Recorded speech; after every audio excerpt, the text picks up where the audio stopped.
Launching is not fundamentally the problem. It's the way the market has approached launching is the problem. We're dealing with a more sophisticated buyer. So our marketing has to become more sophisticated. When you give people autonomy, they feel much more in control of the buying process. So Brenna, thank you for being on the podcast. Thank you. I'm so excited to be here. And I'm excited for the listener. My first question is a potent one. As a launch strategist, a copywriter, who's been helping coaches and course creators and high-end service providers increase launch revenue and call in perfect fit clients and reduce launch burnout with a strategic pre-launch.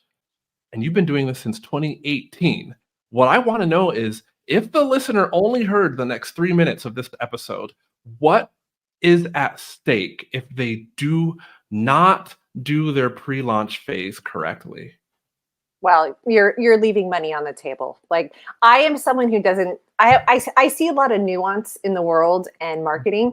But I can say without a shadow of a doubt that when you can do an effective strategic pre-launch, there's no way you cannot increase revenue.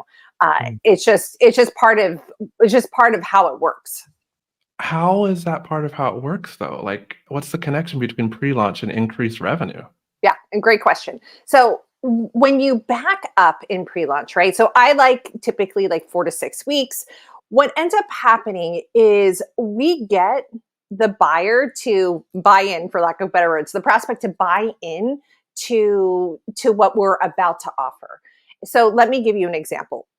I always use my friend Linda Sidhu. She has a program called the Quiz Lab, right? But before you're ready to, invest in a course all about how to create a strategic quiz, you have to really believe that quizzes are the way to grow your email list and to be able to separate and segment your email list. You have to believe that lead gen is super important to the overall thing. There's all these beliefs that happen before we decide to buy an offer, a product, a course, a program, whatever that is. So what ends up happening when you do this pre-launch process that I'm talking about is that you get people to buy in. I always say during pre-launch, you're selling your process, not your product. You get people to buy into your process. So for example, for me, if you truly believe that pre-launch is the way to increase revenue and have way less stress on your next launch, when I offer you the pre-launch plan program, there's a lot less resistance around that. And when you have less resistance and less friction in your marketing and sales, your sales just increase. That's just the way it is. So, I mean, my gosh, I have a Facebook ads client. I think she has to go unnamed at the moment though, but we're talking 6-figure launches when I run ads for her launches. Let's talk to the listener who maybe has a small team, 3-4 people, right? And their launch phase, I mean, launches are draining. So if we're going to add on the pre-launch phase too, now we've gone from 2-week launch to, that makes it 8 weeks total, 8 to 10 weeks total. I love that you're asking this question, because this is one of my biggest objections that I get. And this is exactly why you need to do a pre-launch, right? Because in my pre-launch content that I'm putting out, I need to, for lack of better words, overcome that objection that you just said that, oh, when you do a pre-launch, now all of a sudden a launch is 8 weeks. And I say, no. It's not 8 weeks. You're not extending your sales period. You are using strategic content, very intentional content. I call it consideration content, right? What ends up happening with most launches, if we go from nurture, like we just kind of like throw out some like our random content, we fill the content pillars. I used to be a social media manager, and then we go, okay, we're opening the doors the next day. There's not this like in between time where we're actually warming people up. So you're not extending the length of your launch. You're actually making, when your launch comes around, a heck of a lot more effective, because you're already getting buy-in before you actually launch using content that is not salesy, pressury, all of those things. So a lot of times what I see is part of the reason why people get so burnt out during launches is because they haven't done a pre-launch. They have set themselves up for everything to rest on a 1 to 2 week period. And when things don't go right, everyone flips out, right? Where if you already have people that are bought in, that are like excited to buy what you have, looking at it, if you have buyers like me who are slow decision makers, who are taking their time, right? When you start doing that, the launch period becomes easier. And I can say this, I have testimonials from clients, but I can say this for myself. I launched the pre-launch plan program, gosh, it was September, and it was my easiest launch ever. I did no webinar. I increased revenue by 25 to 30%. And I had amazing people come through. But yeah, but that wouldn't have happened had I not been doing this process that we're chatting about today. Okay. All right. Well, like, I know the listeners like, okay, let's go further. And we're going to talk about your framework or anticipation marketing. But before we get there, because that's really good. And what I want to know is, back when you were first on the podcast with Rick, and that was July 2022. But you said something. Well, you said many things that I wrote down.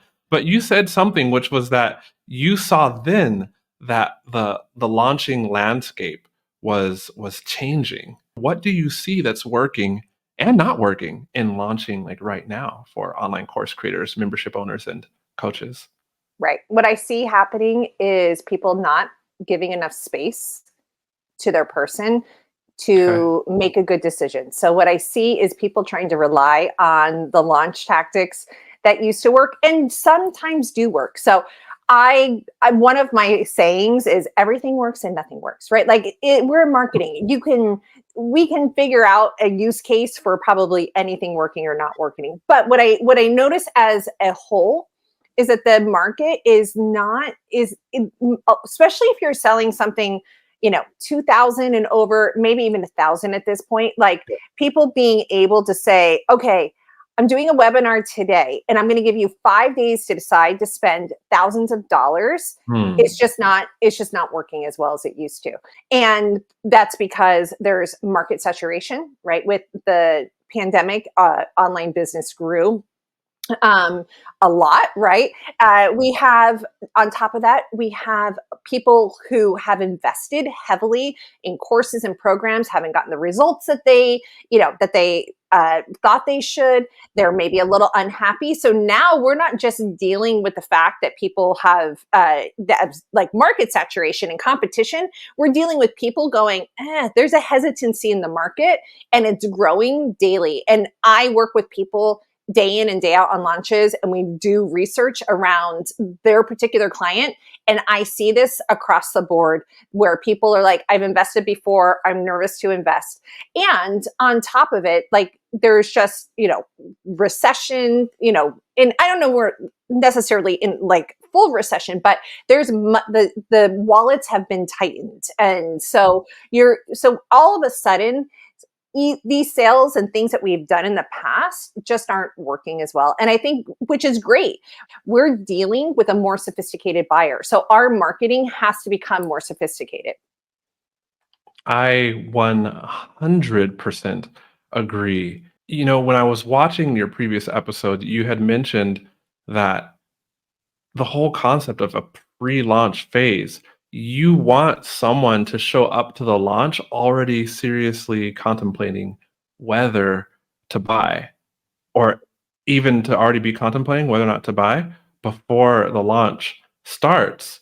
And when you talk about market sophistication now, that becomes even more important. What do you see as like part of that pre-launch phase that really can help somebody stand out from all the other people who are doing what they're doing or selling what they're selling online? Yeah. What I think is a true opportunity for everyone to stand out is because you have this extended time to get that buyer to lean into what you're doing, is that you can use a mix of, a lot of times I call it PACE. I have like a little framework, which is personality, authority, credibility, empathy. So I'll go over those.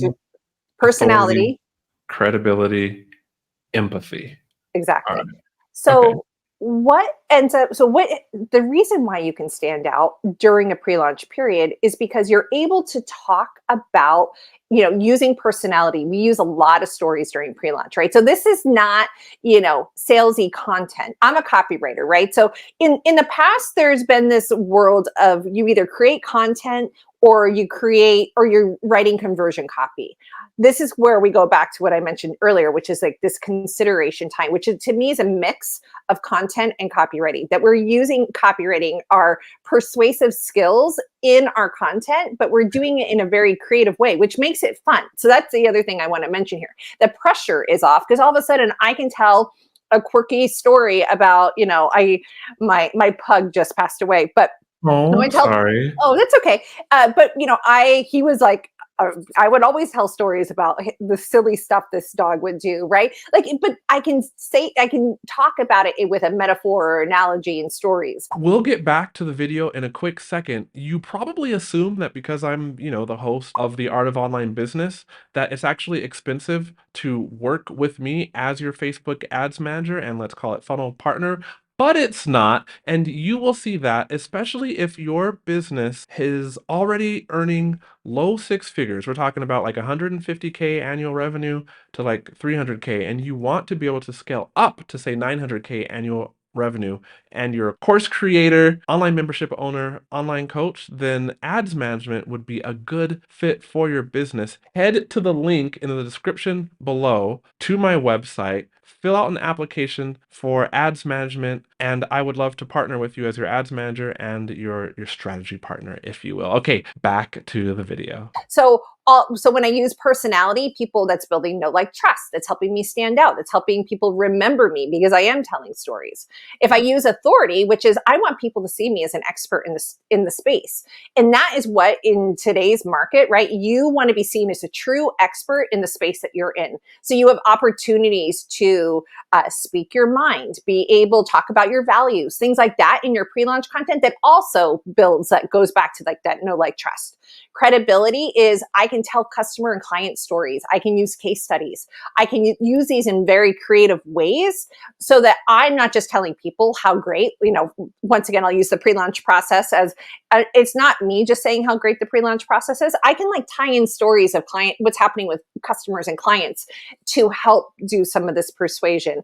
And last but not least is empathy, which I feel like since I started talking about it, there's always kind of like buzzy words, but empathy is like when we can truly understand our client, when we understand them, when we understand how they think, how they feel, and we can reflect that back to them in copy, then they start to see us as the person that can help them.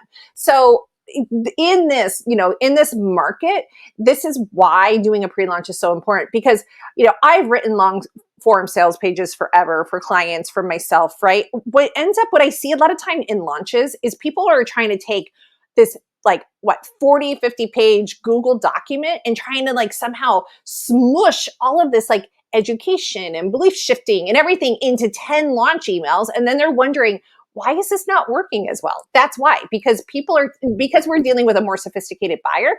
All of a sudden now we have this opportunity to really stand out in a non-pressury way. And the last thing I'll say around that is one of my favorite quotes from a book is Never Split the Difference, Chris Voss. He talks about when you give people the opportunity to say no, they often say yes. And that's the other thing that we're doing. We're giving our clients, our customers, our readers a lot of autonomy in their decision making.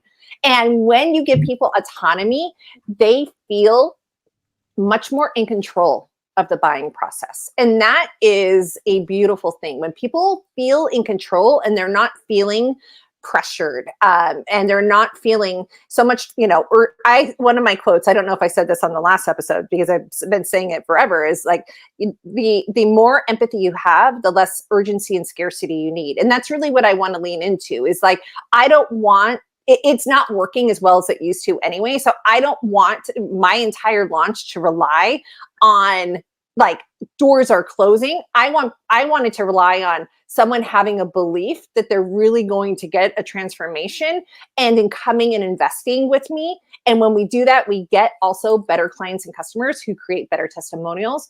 And it starts creating this cyclical effect. Wow, that is something that can't be overlooked. More empathy means you need less urgency and scarcity. And what you Absolutely. just said, okay, all right, we're listening. I feel like we jumped the gun and we're already into the anticipation marketing. I know we are. I got a question. I got a All question. right. Before, when you said authority, personality, pace, personality, authority, credibility, and empathy. When you said authority, something that stuck out to me was you mentioned speak your mind and talk about your values. I got my keyboard stuck on my lap under the desk so that hopefully the clackety clack clacketing of my fingers isn't like picking up in the mic. But I wrote that down because in my mind, speaking my mind and talking about my values doesn't build authority. So I'm like super curious how that builds authority, because I know that I want to change my content, but then the listener probably is thinking the same thing. Right. So when I say speak your mind, Mhm. I'm not saying confrontational. So I really want to point that out, because especially in the world that we're in, I am not for creating havoc, if you will. What I am saying is that in my industry, in my niche, I see things that I want to see change in. I see launch, for example, this is a great authority example. I've been talking a lot lately. I feel like launching has got this really bad rap. Oh, it's so stressful, and you should just try and go evergreen all the time. And I'm not saying don't go evergreen. What I'm saying is launching is not fundamentally the problem. It's the way the market has approached launching is the problem. So suddenly here I'm speaking my mind about the industry that I'm in. And when I'm doing that, I'm either getting people that are leaning into me and that are like, oh, like this is interesting. This is what I've been feeling. Or I get the people who are like, Brenna's crazy and launching's horrible no matter what. And those people are never going to be my buyers anyway. But the people who are going to start leaning in. So that's when I'm talking about authority content, is you really figuring out in your industry what you stand for and what you stand against, and being able to speak about that very clearly so that you start grabbing the right people before you launch. Gotcha. Speak your mind, polarize, but not just about anything inside of your niche, what you believe should be and should not be being practiced. Yes. And sometimes I'll do this in a funny way Yeah. outside my niche. Like, I did a social media post or something, Instagram, where I talked about like, can someone please make a white t-shirt that's not see-through for women? Like, I don't know why this is so hard, which ironic, we're both in white today. But I know, right? yeah. But to me, so I was speaking my mind, but in like a fun way. Like every brand is different, but for my brand, that's the other way that I can do it. And it's funny, on those like relatable things that I speak my mind about. I'm middle aged, so I may make jokes about being over 40. Things like that is another way. That's not really necessarily like authority, but these are the kind of things where you tie maybe that personality in a little bit that helps people see you differently. Gotcha. Gotcha. All right. So I think we should officially say that we're talking about anticipation marketing and break this down for the listener. But like in 3 sentences, anticipation marketing. Anticipation marketing is just essentially where you create buzz and excitement before you launch. And when we're talking about launching, this could be anything from a lead magnet to a website to your high ticket offer, right? Hmm. But really, to me, and this goes back to something I said a little earlier, I, as a consumer, don't like to be pressured, but I like to buy when it feels good and I'm excited. And so I really started to think like, okay, how can we start building buzz and anticipation? How can I wrote down the definition of anticipation: excitement, waiting eagerly for something that's going to happen, right? That's what I want in my promotion periods. I want people to be excited for what's about to happen to them and about to happen to their launches. When I can do that, it taps a different part of the brain. And it also changes the way that you approach your sales periods. Agreed. Agreed. I'm just taking notes. I thought you were going to keep talking. But so I'm taking notes of what you wrote about anticipation, and the instant thought like image in my mind is my, because it's like almost Christmas, so it's my children when we, is it a mistake? I don't know. You said your kid is 20, right? Yes. Well, I have 20, 17, and 16. 2017 and 16. I got 4 and 7. So I guess the side question to this, does it get easier? Well, if you would have asked me this last week, I would have said yes. This week has been a rough week. It does. Parenting gets way easier. Like but it becomes more emotional. And it's Oh, interesting. Being a business owner, I believe, has made me a better parent. Being a coach has made me a better parent. So I'm very thankful I've gone down this, but I definitely think like no one prepares you for some of the emotional stuff that happens when they're teenagers and oh, navigating that time, or because creating young adults that are getting jobs and things like that. But I do feel like overall, yes, it gets 100% easier. I love being a parent of teenagers 99% of the time. okay. So you have something to look forward to for sure. All right. Cool. Cool. That's good. See my 7-year-old, and she's like starting to figure out how to be deceitful. And I'm like, oh, you're so cute with your 7-year-old Ray. Don't you know that I'm like older than you and could just see through like your very rudimentary lie? But go ahead, tell me your lie. Yeah. Um, Well, they do that as teenagers too. Like, oh yeah, you don't think I ever went to a party when I was in high school? Like, but you kind of let right. them create their own bed to lie in. So when you were saying anticipation, I was thinking about the mistake, and I'm going to call it a mistake that me and my wife can make when we tell our kids a little too early about a trip coming up, or that we went to buy a Christmas present. I'm just kind of a few mistakes I made, and then it's like every day they're asking about it because they know it's coming, but their concept of time is it's still forming, and so that's immediately what I thought about anticipation. And you create this, so you have a system to create you have a system for other coaches and course creators like your clients to really create that in their pre-launch phase. Yeah, That's absolutely. And I intriguing. agree with you that it's you're right, you're walking the tightrope sometimes where you don't want to be so too early to the game. Mm, However, then, we're talking a lot of times with adults making very large purchases. mm. So that's why with anticipation, we're getting people excited for, either the pain being removed out of their life or the transformation of the promise of our offer about to happen to them. But we have to navigate this because as humans, a lot of times, right, we get excited about something. It's funny, I was just reading a book by David Garfinkel, and he talked about this, where like people get excited and then they start to feel some resistance, and that's what I see. So it's like we anticipation marketing to me is, if you could just build buzz and excitement, then we'd all be millionaires, right? Because you would just say, "Ooh, this is coming," and people would be excited. What we have to do is build buzz and excitement while dealing with the things that are going to come up and block people in the way. So the way I approach this whole period that we've talked about, this 4 to 6 weeks with anticipation, is we're building up anticipation, and then what ends up happening is we get people who are like, I don't think this is possible for me. I think that a pre-launch is too long, like 4 to 6 weeks. That seems like more work. We're dealing with the way people think and the things that stop them from buying.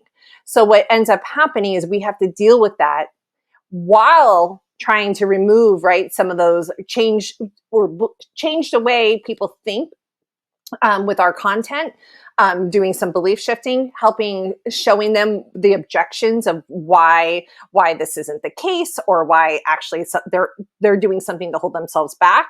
So Okay. in the middle of all of that, that's what we're kind of contending with when we use anticipation. Okay.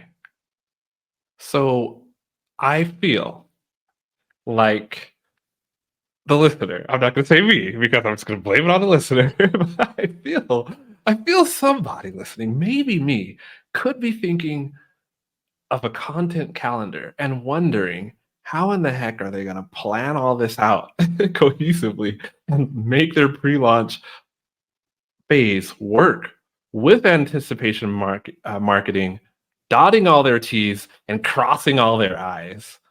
Well, they should just join the pre-launch plan program, right? Like that's Yeah. the way you get the content calendar where I've done all of this thinking for you. But I would say in general, 80%, right? I'm just throwing out like a number here. 80% of people aren't doing any of this. They're not thinking of creative ways to talk about what they're up to, about how people can get transformation. They're not doing so. I would say if you're listening to this and you're like, okay, maybe this seems like a lot, right? Because I put a lot of thought process into this. It's not so much it's not so much that it's a lot. You're creating content anyway. So that's the thing I really want to point out here. You're creating a podcast, you're doing social media posts, you're doing emails. So you are effectively wasting time, if you will. Like, I know that's a strong statement. Ooh, yeah. We'll go back to my authority statement, but you're truly wasting time and hurting your own launch by not doing this process, right? Like you are not really being intentional with the content. So it's not a matter of, oh my gosh, how am I going to do this, right? Like you're already doing this. Now we're just going to do it in a different way that is a little bit more effective than what you're already doing. Because that's what happens. People either ignore their audience before launch because they're so busy launching, or they are just kind of throwing stuff out there, probably because they're busy doing launches. So that's my answer for you. Nice, powerful answer. All right. You are wasting time calling somebody out. But no, okay. It's like, I was wondering, I was like, is she gonna go for like the TKO and knock them out? Or is she gonna bring them back? And you brought them back. Like, you're right. We are already posting and keeping up. I was gonna say like that content treadmill. But there's another negative analogy. It doesn't have to be like that though. So if we're already And can doing I it, say something too, is when you start doing this process, the beautiful thing about the process that I've created for people, which is why I created it, no one was talking about this, right? So the beautiful process is if anything, your content becomes much easier to create because you know exactly what to say, when to say it, and you know that it's something that the reader needs to hear because you've done your research. So keep in mind all of that is part of the reason too, when we go back to anticipation marketing here, is that you're saying something that's making people think differently. I was reading a book called Talk Like TED. okay. And there was this beautiful part in here where it talks about when people can learn something different, and I think you'll really like this as a teacher, when they can see something differently, it actually creates a hit of dopamine in your mind. And when you have a hit of dopamine, there's a researcher in here that said it's almost like a save button in your brain. And that, and coincidentally, anticipation also releases dopamine. So all of a sudden, you're getting people excited and they're pressing save in their brain when you start to do this process. So that's really what you should think about here is like, okay, I am not just creating like random content. I'm creating this content that's like people are excited about and they're clocking in their brain. Yeah. Yes, this is something I'm thinking about, something I'm listening to, something I'm contemplating. Okay, go to buttons to release dopamine in the listeners or watchers that are, paying attention to your business ecosphere. You want to give us two? Give you two. Explain to me your question again. I'm sorry, I Like, misunderstood. how do I on purpose get somebody to have a dopamine hit so they remember what I'm talking about? Right. So, okay. So I always talk about belief shifts. And so maybe as I think this podcast could be an example possibly of a dopamine hit. Like I'm showing you information in a new way. A lot of people have talked about launches. I'm guessing you've never heard someone talk about it in this way. So in a very meta way, me talking about how dopamine creates a save button that helps people remember you when it comes time to buy. Right there, that is a bit of a hit of the dopamine, right? When I start to talk, so like during one part of the pre-launch, we go into what I call transformation week, where we start to really future pace people on what's possible. Okay, well, maybe someone truly hasn't believed in the past that they can get these kind of results. So all of a sudden they're learning something new and they're seeing something different. And so in that way, we're building up the excitement for what's to come, while at the same time presenting information that's different which is creating those hits of dopamine. So in some, and I'm not like a dopamine dealer. This isn't like, this is just, it's been amazing to me. It's been amazing to me going through this process. Like, I started to do pre-launch just because I thought there's a way to do differently. I see a hole in the market that I get. The more I study, learn, do all the things, I get like confirmation after confirmation of why my clients have tripled enrollment in their programs, why I have people selling 75% of their program before their doors even open, why people are having their first figure launch. Yeah, and it's because all of these things that I'm talking about here are really put into play, but it's not done in a manipulative way, right? It's really done in a way where we're putting the client first because we know them so well that when we can do this, it starts creating all of the stuff that we're talking about today. Dang. Did you just say 75%, like sell 75% of a program, like your program, the listener's program, before the launch starts? Yes. And those are, those are, we should say, like, in full disclosure, right? Like, not everyone is selling 75% of their program beforehand, Well, okay, but I yeah. definitely have people that are selling 20, 30, 40% on average with doing this process that I help people walk through. And so absolutely, you can start seeing, and the really cool part is too, is when you are building anticipation, people are interested, people are ready to take action now, and they can. What ends up happening is this beautiful cyclical effect that I talk about, which is you pre-sell some spots, which boost your confidence, right? Like, you go into a launch already having 20, 30% of your spots sold. Yeah. And even if you have something where you don't have like a cap on there, even if you just have made sales, all of a sudden you feel way more confident. When you feel way more confident, you show up differently. When you show up differently, people feel it. When people feel it and they know people have already bought, it creates a natural FOMO. When you have a natural FOMO and people want that thing that you have, then all of a sudden, then you get more buyers and you get more buyers, and then it all starts happening again. So this process that I'm talking about here, it's not just about creating anticipation, which of course I love. It really feeds and creates the cyclical movement. And then the other cool part about it is because we're giving people that 4 to 6 weeks that we're doing pre-launch, people are making really good buying decisions. And when people make really good buying decisions, they come into your program ready to do the work or take your course. They get better results. Once they get better results, then they start doing your word of mouth marketing for you. So all of a sudden, as I see the compounding effect, I have one particular student who was part of the first round of the pre-launch plan program, just did her third launch, which, by the way, everything I'm talking about becomes a rinse and repeat process.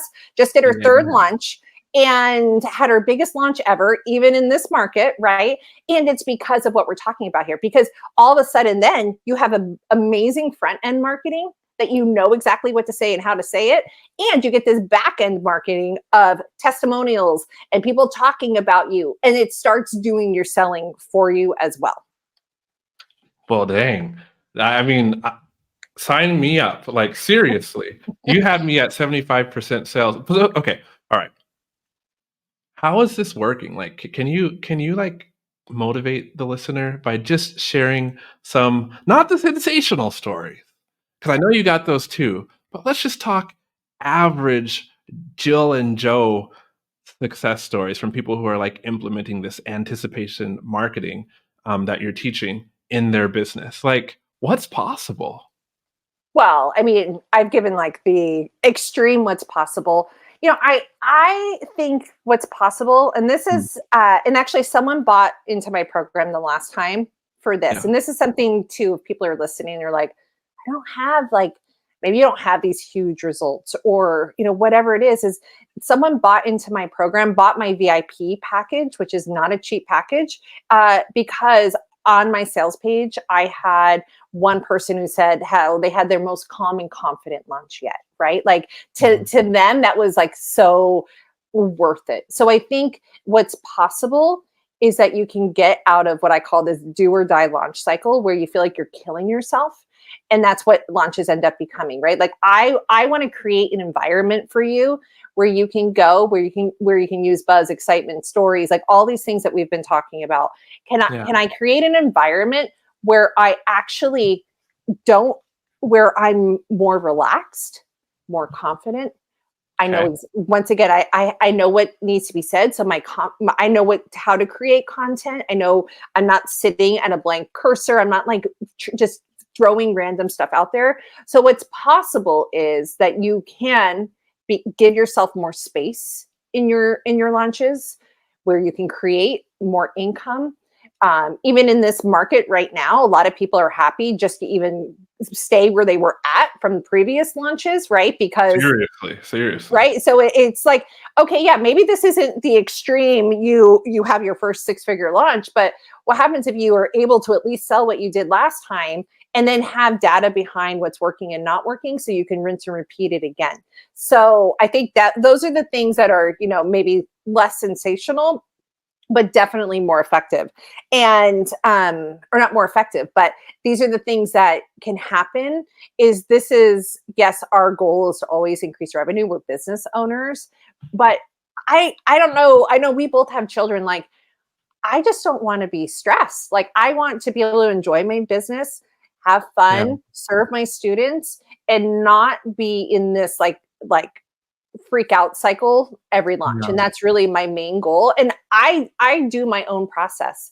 And so I can, I know what it feels like when you're in self-doubt, when you have imposter syndrome, when people are asking you like the worst question anyone can ask during your launch, like, how's your launch going? And you're like, it's going horrible. Right? Like, that's what I really want to, like, because when you can start doing some of this pre-sale, when you already have interested buyers, like, you're not going into a 7-day launch period and being like, oh my gosh, is anyone going to buy? You already know you have buyers. People have already talked to you, and you've had enough time to get feedback if people aren't buying, that you have time to maybe change some of your marketing material, launch emails, things like that. Something you said, I don't know why. It could just be because like my family's traveling right now, and at this moment I'm home alone. But something you said about what was it you just said about children not being in freak out mode just reminded me, like, more than ever, like, this is important because a lot of us who have online businesses are blessed to work at home, but way more than like when I was growing up, like my dad and mom disappeared somewhere to work and I had no idea what they're doing. Like my kids might not super understand what I'm doing, but they can definitely see like my emotions, my stress level. And I was like, I don't want to be in freak out mode for my kids to observe something that gives me a lot of joy. And I hope they could do something similar later on and them to like associate something negative with it. Right. And then, so what ends up happening is we've done launches where we're in freak out mode and people are like, Yeah. I I never want to do this again. So I'm going to go try and do an evergreen offer, right? But what's often, and I'm not against evergreen offers, right? If you can get a well optimized evergreen funnel running, beautiful. But even if you do that, if you implement these launch periods, you're still going to see more sales. So that's the first thing. But the other thing too is that people try and like recoil and go, oh my gosh, I got to figure out how to go evergreen because I can't deal with this launch cycle. I'm trying to like even everything out. Like, okay, how can we not be like super stressed launch period? But then again, how can we start to create a way to have these higher income periods? So in a way that's not like we talked about, where you want to burn everything to the ground. It's been powerful learning from you. Well, thank you. I appreciate that. Yeah, no, it really, really, really, really has. The listener who wants to learn more, you got a simple next step for them to find you and learn something from you. Yes. So if you want to come over and you're like, okay, you've talked so much about like, anticipation marketing and pre-launch, like how do I even start? I have Mhm. the pre-launch cheat sheet, and there's 3 beliefs that every buyer has to have before they can Okay. buy from you. And so I have a cheat sheet where I show you the type of content that you can create that supports those beliefs. Oh, I want to ask you for those beliefs right now, but I think I'm just gonna have to go to the link and find it. What link is that to get the cheat sheet? BrennaMcGowan.co. Is it backslash or forward slash? I always get confused. Forward Forward slash cheat sheet. Thank you. forward slash cheat sheet. We will, so BrennaMcGowan.co / cheat sheet. Thank you for spelling out anticipation marketing. Even myself, as a Facebook ads manager, I get how important the pre-launch phase can be because I'm running Facebook ads during it, during that phase.